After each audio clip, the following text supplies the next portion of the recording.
सोनभद्र सरकार की 5 उपलब्धियां गिनाने में फेल हुए मंत्री जी, कठिन सवालों पर साधी चुप्पी। सोनभद्र दौरे पर आए प्रदेश सरकार के प्रभारी मंत्री हंसराज विश्वकर्मा की प्रेस वार्ता उस वक्त चर्चा का विषय बन गई जब पत्रकारों ने उनसे सरकार की 5 प्रमुख उपलब्धियां गिनाने को कहा। सवाल सुनते ही मंत्री असहज नजर आए और जवाब देने के लिए बगल में बैठे नेताओं की ओर दिखाई दिए।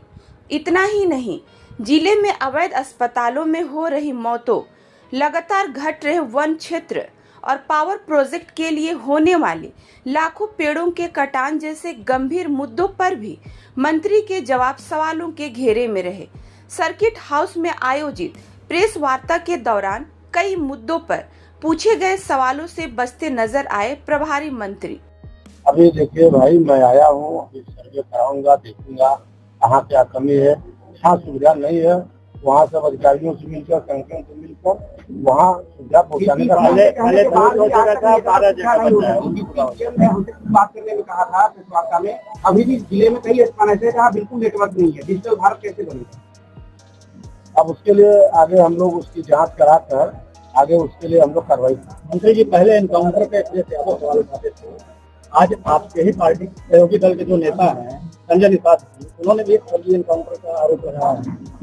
देखिए, हमारे मंत्री हैं, आप गाजीपुर की घटना की बात कर रहे हैं।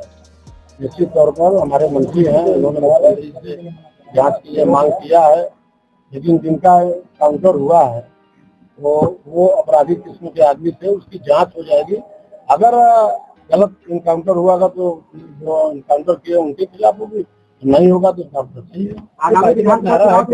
भाई, आवाज उठाना लोकतंत्र में किसी को रोका नहीं जा सकता है, लेकिन उसकी कार्रवाई जो जांच होगी उसके बाद पूरा कोशिश करेंगे।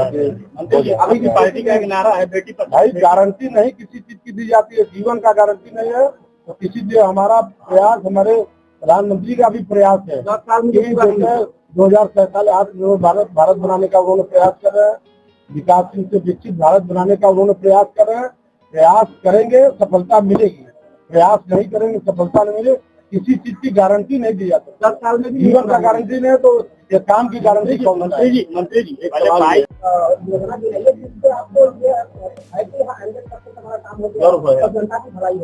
तो आप जाने रहे पहले दो,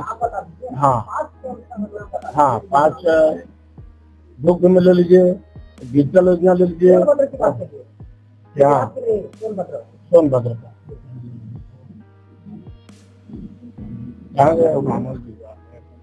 का सामूहिक विवाह है, अटल आवासीय है, और ये आवास योजना है, और शौचालय है, घर का है अभी, और युवाओं के लिए अभी एक्सप्रेस रोड देख रहे हैं आप।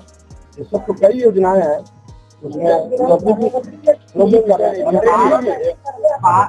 मंत्री जी 30 किलोमीटर के एरिया में इस जनपद का सर्वाधिक घना वन क्षेत्र काट करके 8 पावर प्रोजेक्ट लगाए जाने, और उन वनों में ऐसे पेड़ हैं, महुआ है, चिरौंजी है, शीशम है, काफू है, जो कि लगाया नहीं जा सकता, वो प्राकृतिक रूप से उगता है। ऐसे वन संपदा को समाप्त करके ये परियोजनाएं लगाई जा रही हैं, जबकि इन्हें कहीं ऐसे जगह लगाया जाना चाहिए जहाँ पे वन क्षेत्र का कम से कम नुकसान है। आप इस पे अगर करें तो इस पे हम लोग विचार करेंगे, बातचीत होगी, उसका सर्वे होगा, देखा जाएगा कि जनता के लिए कौन सा लाभ है, कौन सा हानि है, उसमें हिसाब से 12 साल में भी मोटे अवैध अस्पतालों में हो गई, अभी भी कई अवैध अस्पताल लगातार संचालित हो रहे हैं। इसको लेकर आप आगे कैसे?